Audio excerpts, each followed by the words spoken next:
In order to appropriately classify and measure a lease, both lessee and lessor needs to determine lease term. Now, there's a number of things to think about when determining your lease term, starting with the non-cancelable period of the lease.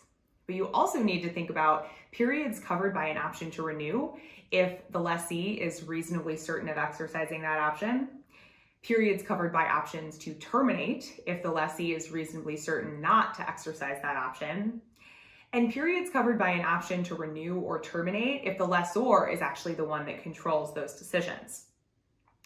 Let's talk more about this notion of how to determine whether a lessee is reasonably certain of exercising or not exercising an option.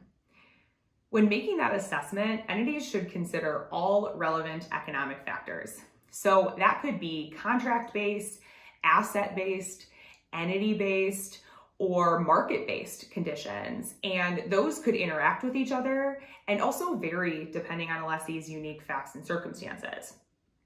Some examples of conditions that you might consider when determining whether a lessee is reasonably certain of exercising an option include comparing the lease payments during those renewal periods to the market rent. Think about whether there's significant leasehold improvements that are expected to have significant value in excess of that original non-cancelable term.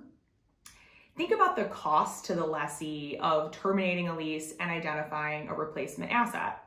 So that could be negotiation costs, relocation costs, costs of identifying a new underlying asset that's suitable for the lessee's purposes, costs associated with returning the leased asset to a contractually specified condition or a contractually specified location. Also think about whether there's penalties associated with the lessee failing to renew a lease. And finally, think about the importance of that leased asset to the lessee's operations. Is it in a particularly unique location or is it highly specialized?